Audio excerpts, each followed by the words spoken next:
안녕하세요, 루장입니다.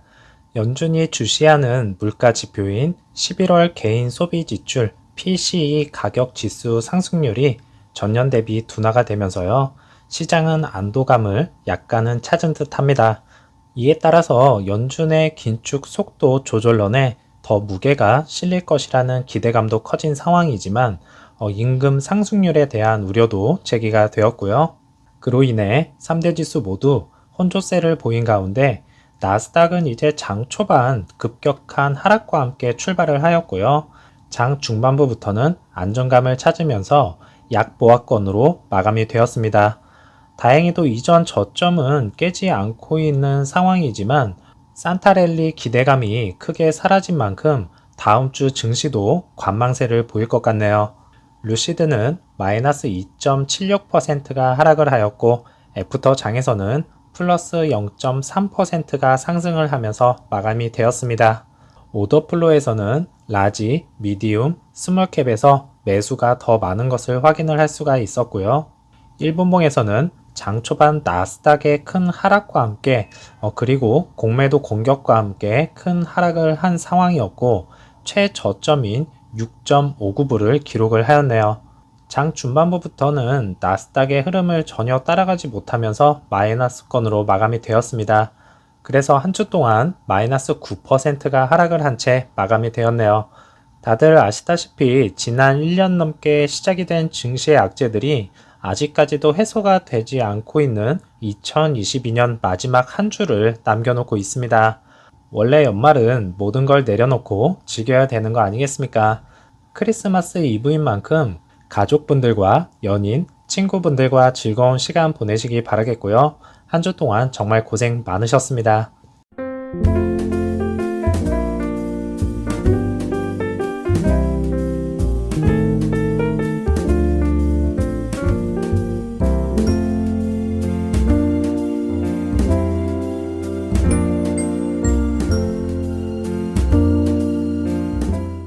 루시드 그룹의 미래를 위한 4가지 중에서는요. 새로운 프로덕션 생산 계약과 사우디의 자금 지원은 램프업을 늘리는 데 도움이 될 것이고요. 파나소닉과의 새로운 배터리 계약은 미래의 공급망 문제를 피하고 메이드 인 아메리카 인센티브의 혜택을 누리는 데 도움이 될 것입니다. 유럽 시장에 발을 내딛는 베이비는 사우디를 넘어 장기적인 해외 확장을 위한 길을 열 수 있다고 하네요. 어쩐 일인지 여기서 나오는 기사들은 대부분 부정적인 기사가 주를 이루는데 오늘은 긍정적인 기사를 써주었네요. 기관들의 점유율을 살펴보면 721개의 기관이 들어와 있고요. 675개의 롱 포지션을 여전히 취하고 있습니다. 점유율은 지난번과 마찬가지로 71.44%의 점유율을 취하고 있는 중인데요. 1년 전과 비교를 해보면 대략적으로 68%의 점유율에서 상당히 끌어올린 상황입니다. 조금씩 높아지고 있는 기관 점유율. 루시드가 망한다라는 것이 확실시 되고 있었다면 점유율이 늘고 있었을까요? 주가 하락과 털리고 있는 건 개인들이 상당히 많을 것으로 예상이 됩니다. 12월 23일까지 보고가 된 기관 매수 목록 중에서는요.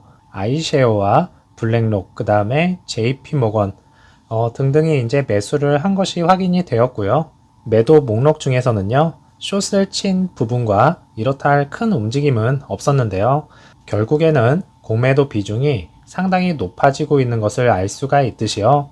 지난 큰 폭의 하락장에서 64.52%라는 공매도 잔치가 열렸던 것을 확인을 할 수가 있었습니다. 하루에 60%의 공매도, 정말 끝까지 물고 늘어지네요.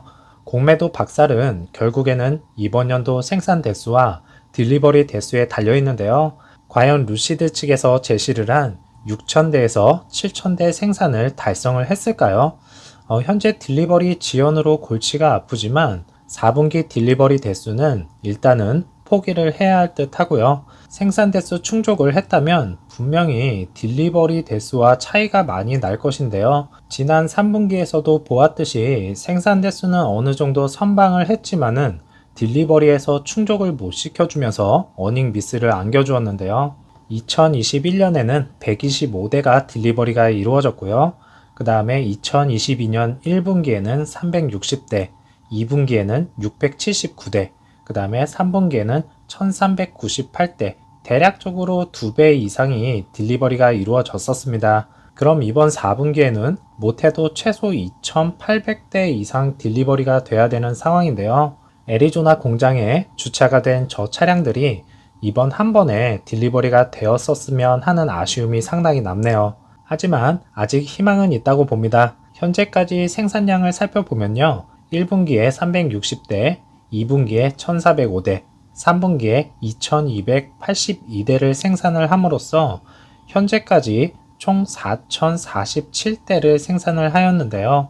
총 6000대를 달성을 하려면 1953대가 필요로 하고 7000대를 달성을 하려면 2953대가 필요합니다.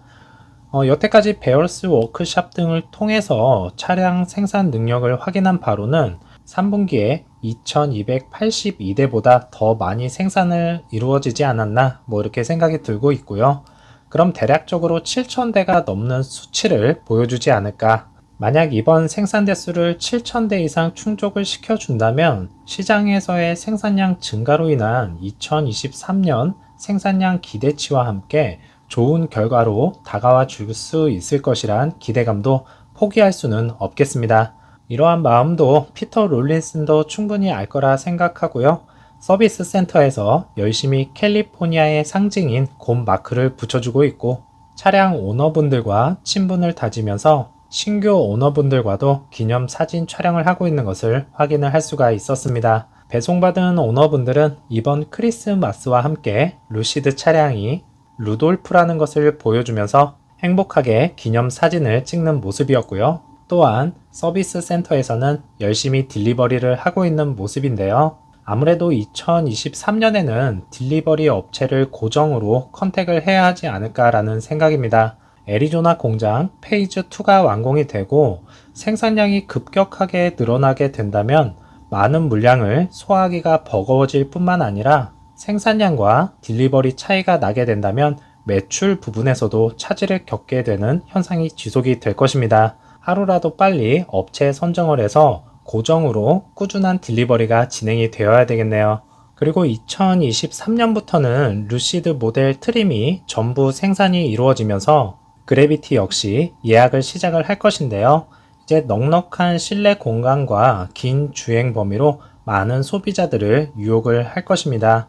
새로운 메르세데스 EQS SUV와 테슬라 모델 X 플레드 그리고 볼보 EX90과 같은 경쟁자들과 함께 럭셔리 분야에서 선점을 해야 할 시기가 다가왔습니다. 모든 제조업체들이 겪고 있는 경기 침체로 인한 소비 심리 악화로 인해서 고통을 받고 있는 상황이지만 경기 침체가 끝이 나고 경기가 살아나게 된다면 과연 어떠한 제조업체가 가장 먼저 치고 올라갈까요? 강력한 경쟁자에는 전기차 시장에서 이전에 세계 최고의 SUV로 불렸던 BMW iX50, 최대로 이제 630km로 SUV 중에서 가장 긴 주행거리를 자랑을 하였고요. 따라서 그래비티와 직접적인 경쟁자가 될 가능성이 높다고 말을 하면서 곧 출시가 될 EQS SUV와 EX90 그리고 테슬라 모델 X 플레드와 동일하다고 합니다. 미국과 캐나다 고객은 2023년에 그래비티를 주문할 수 있을 것으로 예상이 되지만 SUV는 2024년까지 도로에서 출시되지 않을 것으로 예상을 하고 있다고 하고 있었는데요. 이는 이제 지연이 된다기보다는 현재 기사 내용이 노르웨이에서 나온 기사인 것을 감안을 할 때 노르웨이에서는 2024년에는 보기 힘들 것이다 라는 의미인 것 같습니다. 다들 아시다시피 루시드 에어 출시가 한번 미루어졌었기 때문에 이번 그래비티는 출시 지연 없이 예정된 생산 일정에 맞춰서 진행이 되었으면 좋겠네요. 즐거운 크리스마스 보내시고요. 저는 다음 영상에서 찾아뵙겠습니다. 감사합니다.